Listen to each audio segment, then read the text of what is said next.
Welcome, King Goy back again, and today we are at Compost Happens. Probably one of my favorite places to get my compost and my mulch, primarily because the owner is quite focused on microbe rich soils and compost. As you can see over here, this is basically this humongous pile of compost that's been here for a long time, and there's quite a unique system that goes on here. It goes from raw input to the one side to final product over there.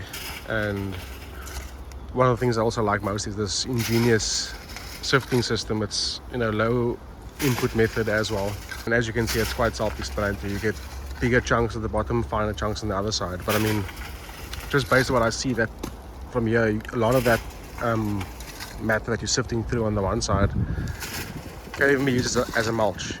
That's also got quite a lot of I wanted to give it to you, but might have just fall out of your hand. There we go. But if you want to see what it looks like, this is what I'm talking about. Compost that's good enough to be a soil. That's that good as a substrate. But I mean, each to their own. Use this as well, so I do know the consistency that goes with it. Like look at the plants that I've grown in the previous videos. That was all grown with this compost as the only addition. So you tell me if it worked.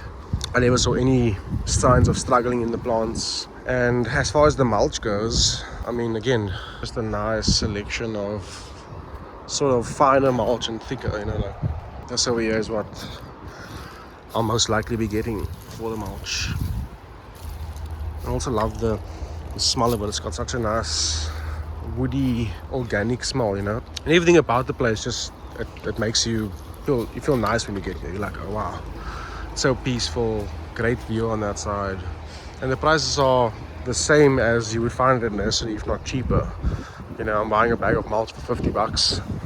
A bag of compost I think is 35 rand. So in my mind, I would support these guys over those guys, because when you start to do what the mainstream nurseries do, you get to this point where they compromise quality. They start storing massive amounts because of price fluctuations and all of these different things, and then you end up getting an inferior type of soil or inferior blend of microbes, because there's no real guarantee that what you're getting is a certain amount of microbes. You might have some in there, but the idea is to have as much as you can, and with bad storage conditions, and people don't really treat soil and compost with the way they should. They see it as dirt. It kind of is, but they see it as dirt in the sense where nothing, we can't damage soil, but you can. If you put in the wrong conditions, you can essentially bake and kill and pasteurize all your microbes, because they don't like living in certain temperatures. So what you do see here is an active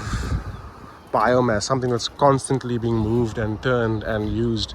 Yes, we've got sun here, but you can see storage for the most part is pretty much the same as you would find at a nursery, if not better. I've never seen this compost sit for longer than a day, so it's not really stored in that place, for example, for months on end. It's just going and coming in, going out, coming in. I mean, Lawrence actually went not that long ago to go and drop off a bucket load of compost. So I mean, you've got these constant deliveries with the compost, so it's fresh, and that's mainly why I use it. I've seen the results. I've also seen the results when I don't use the compost, so check it out. Want to know where it is, send me a message. I'll give up the location, but it's a very central part of Cape Town. It's not a major traveling issue for most people. And yeah, Compost Happens. That's the name of the business. As always, like and subscribe, and stay tuned for the next update.